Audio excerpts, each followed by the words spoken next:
Vous savez que même l'histoire de Noé, on nous a tellement trompés. Hein?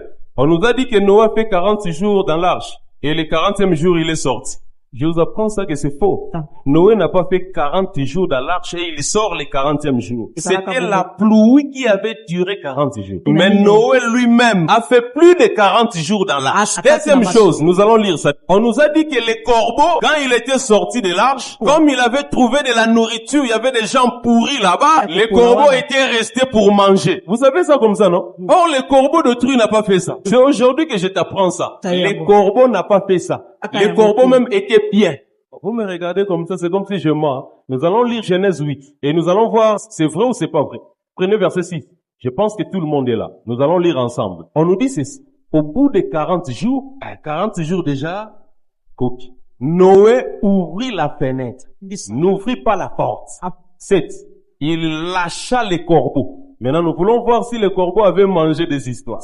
Qui sortit partant, revenant, jusqu'à ce que les eaux eussent séché sur la terre. Qu'est-ce que les corbeaux faisaient? Ils partaient, ils revenaient, jusqu'à ce que les eaux étaient finies et que la terre était devenue sèche. Les corbeaux n'étaient pas partis rester là-bas. Ça, c'est pas vrai. Les corbeaux ne faisaient qu'aller jusqu'à ce que la terre devienne sèche. Donc, pour lui, ma présence veut dire que la terre n'est pas encore sèche. C'est ça qu'il faisait pour témoigner que, non, ne sortez pas d'abord. Et quand la terre devient sèche, le travail est fini.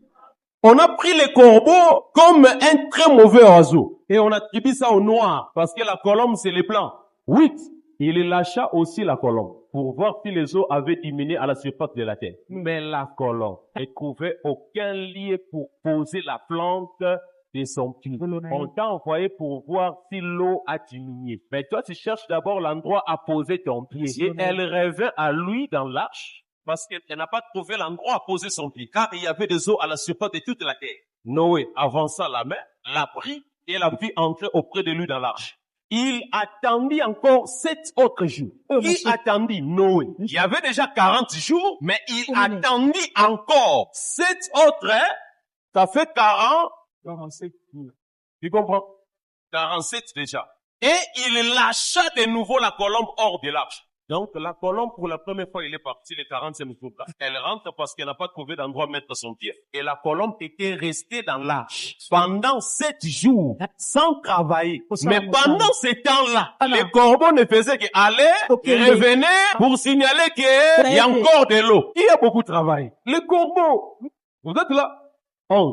La colombe revint à lui sur le soir. Et voici une feuille d'olivier arrachée était dans son bec. Noé connut ainsi que les eaux avaient diminué sur la terre. Les eaux n'étaient pas finies, tellement diminuées. C'est pour cela qu'il y avait quand même des feuilles. Et la colombe a pris la feuille. 12.